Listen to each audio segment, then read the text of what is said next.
So we've been talking about MDGs Yes. this week. Obviously, all MDGs are very important, but if you had to pick perhaps just one of the MDGs that you're particularly interested in seeing achieved, which one would you pick and why? Well, I like the integrative nature, the fact that there are 8, so I don't want to in any way minimize that. But I think number one, first of all, the fact we're even talking about cutting deep poverty in half by 2015. Our goal should be the complete eradication of deep poverty from this planet, which world economists such as Jeffrey Sachs have pointed out that the expenditure of $500 to $600 billion, which is less than the United States spends on our military in 1 year, an expenditure of $500 to $600 billion spent over 10 years would eradicate deep poverty from the planet. We should be thinking that big. So because poverty underlies the others, I would say number one. Number one is pivotal because it is causal. It is causal. So you eradicate deep poverty, a lot of those other problems go automatically. So, you know, some people say it's unrealistic that these goals will be met by 2015. Yes. I mean, yes. Do you believe that's so? Or? Well, it was unrealistic that we would eradicate poverty, eradicate slavery in my country. It was unrealistic to think women would get the right to vote. It was unrealistic of, there were many in my country overthrowing the British Empire and many countries in Africa overthrowing the colonial powers that held them hostage for many, many years. It was considered unrealistic. It was certainly considered unrealistic of Gandhi to think that the British would ever leave India. When Mountbatten said to Gandhi, "Little man, do you think we're going to just give you India?" And Gandhi said, "Yes." So the idea that something is unrealistic, that's one of those patronizing comments that they make, particularly to women. It's just unrealistic, darling. Well, let me tell you something. It's unrealistic to think the human race can continue like it is and we survive. That's what's unrealistic.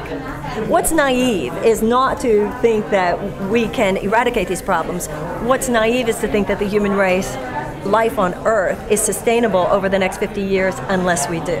That's what's naive. So what are the concrete things that can be done, so it's not naive to think that it's unrealistic that it can happen? What are we doing wrong? What is necessary is a change in the heart. These are not at bottom just political or social issues. This is a moral issue. And when I talk about a moral issue, I mean public morality. I mean the obscenity of the fact that 17,000 children die of hunger every day on this planet. It's an obscenity. It is an immorality. It is not just inconvenient. It is an immorality that 22,000 children die every day of largely preventable illnesses. So that's the first thing. It's when the problem and the conviction necessary to change and to solve the problem goes from just an abstract intellectual concept and it trickles down into a real visceral, like, this has got to stop.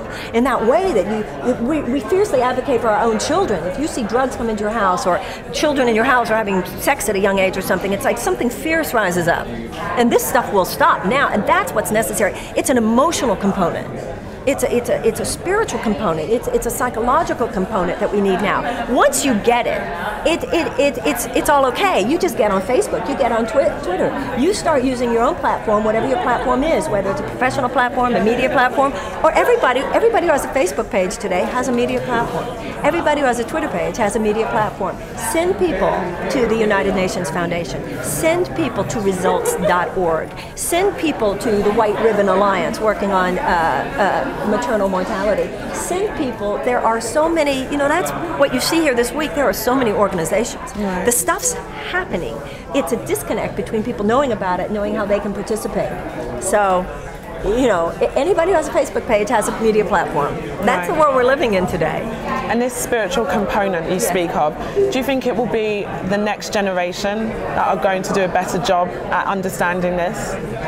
Well, I have a problem anytime we talk about how the younger generation will handle it, because there's no time to wait for the next generation to do anything. Right. This is an all systems breakdown.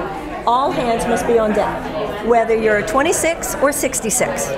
Everybody's needed. The young are needed because, listen, look at women alone. Women are of childbearing age. We need the young to continue the human race. Yeah. And the youthful enthusiasm and that robust and lusty quality that young people have. It's magnificent. Yeah. But there's a yin and yang here. There's a complementary relationship. Because those of us who are not young anymore, our wisdom is necessary. Our accumulated experience is necessary, what the years have shown us. You know, the young women here can continue to have babies, but if we don't turn this world around, I'm not sure your babies would survive. So my wisdom, my body can't do it anymore, but my my consciousness is a womb, just as your body is a womb. So I think we're all necessary, and we don't need to be, these false boundaries and false artificial lines between nations and also between the young and the old. Right. We don't really need that. We're all necessary. We're human beings. I said to Muhammad Yunus once when he had been talking about and he of course is the founder of the Grameen Bank and microfinance, and he's now working on the issues of social business. And he was explaining the social business model where you invest and then you don't get money back except to pay your original investment. Okay. And I said to him, but explain to me what would be the incentive, what would be the motivation for someone to do this? And his response to me was, because they're a human being. That's what we need now as human beings. It's not about our age or, there's an impulse rising up from the bottom of things. It's not centered in any religion or culture or ethnicity or geography or sex or sexuality or age. It's something coming up from the bottom of the subconscious mind of the human race as we know that things must change if we're to survive and our great-grandchildren are to survive. So we're all human beings and we're here now.